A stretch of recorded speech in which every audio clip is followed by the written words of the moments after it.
All right, let's start chapter 9 for 105.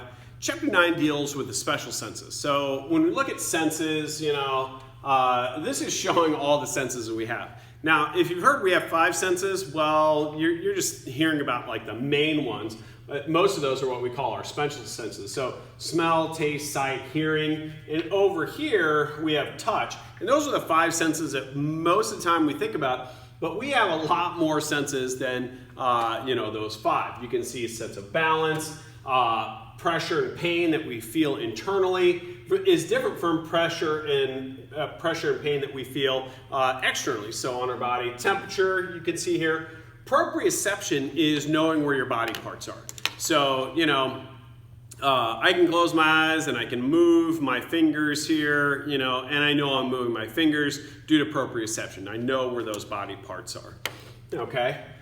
So that's what that one is. All right, so this is looking at a picture of referred pain. So this is where we have, it's visceral pain that we sense somatically. So, the classic for that is a heart attack. Somebody has a heart attack, a lot of times they'll feel it down their left arm. I should say that that's not always an indicator for women though. So let's look at, we're going to really just concentrate on hearing and sight in this chapter here. So look at our ears. Our ears do 2 senses for us. We get hearing out of this, and it also helps us maintain equilibrium or balance. So let's look at hearing first. So here we're going to start with our external ear. So our external ear, you can see these brackets here. So we have an external, middle, and then inner ear. So this right here is our auricle. Our auricle is an outer funnel-like structure of the ear. It's going to collect sound waves. Okay, and it's going to direct those sound waves to the external auditory meatus. Now, sound moves in waves, and that sound needs a medium to move through, whether that's a solid, liquid, or gas. So it causes vibrations in the molecules. Okay, so next is our external auditory canal, or meatus here. And this is a tube that directs the sound waves to the eardrum. So there's the eardrum, or the tympanic membrane. In that external auditory meatus, we have ceruminous glands. So these are glands that secrete cerumen, which is commonly known as earwax. Okay, let's move on to the middle ear right there.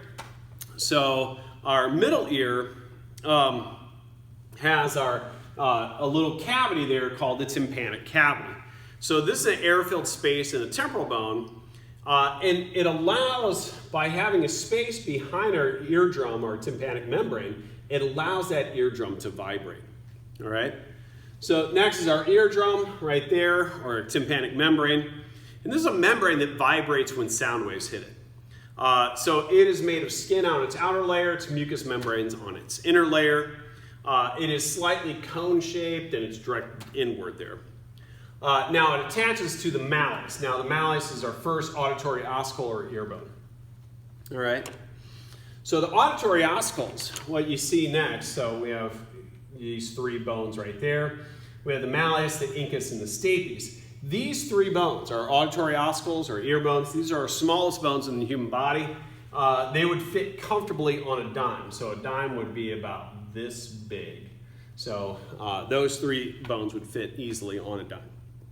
Okay, so what they're going to do, these 3 bones, they're going to transmit and amplify vibrations to our inner ear. So this is our inner ear over here, okay? So they're going to transmit those.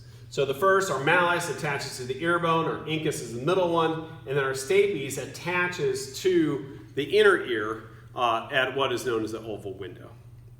So next is an auditory tube. Now here's the auditory tube. You can see some of that. So auditory tube, also known as eustachian tube. This auditory tube is going to, so it goes from our tympanic cavity here to our pharynx or our throat. And what it does is allows for the movement in and out of that tympanic cavity.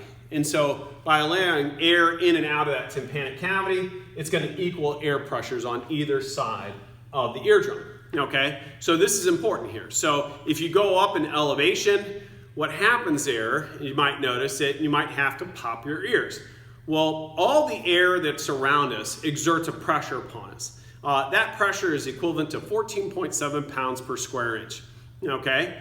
So if we go up in elevation, though, there's less air above us, so there's less air pressure put upon us.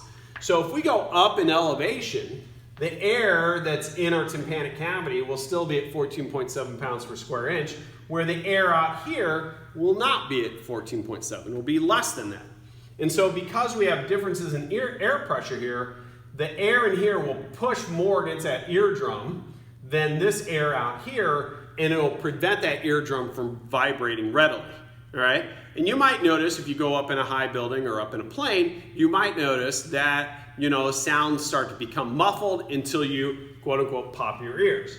And when we pop our ears, we're allowing air either into our tympanic cavity or out of it. Our certain jaw movements are gonna move that auditory tube, allowing air into or out, okay? So that's what happens when we pop our ears. All right, so now let's move on. I don't want to show that great gray owl, to the inner ear. So this is our inner ear, also known as our labyrinth.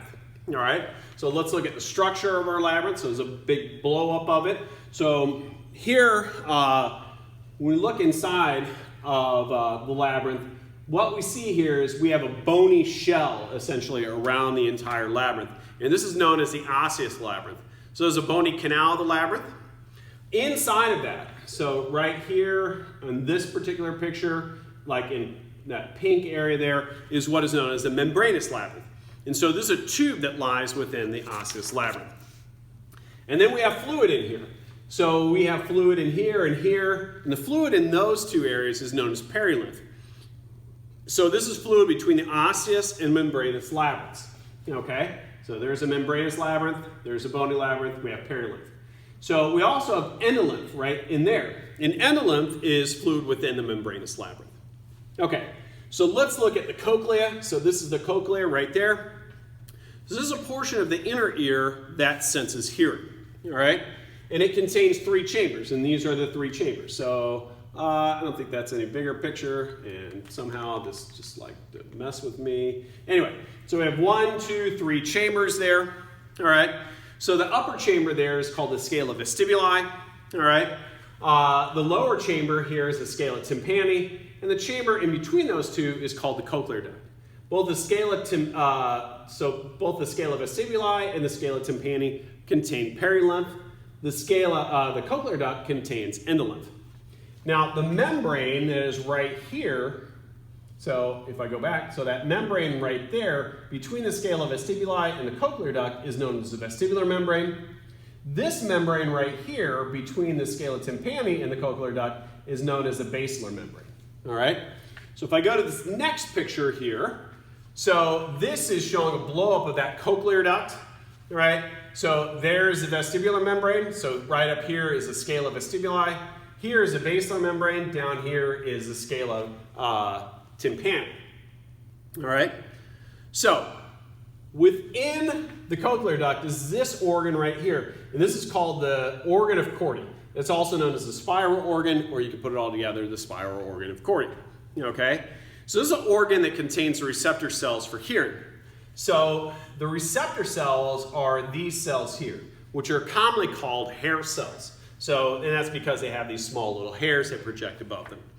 So above those hairs is this membrane right there, and this keeps jumping on me, so we can just go to this picture here. We have this membrane right there. That is called the tectorial membrane, okay? So now we have all the parts of the ear, so we're gonna look at how we hear.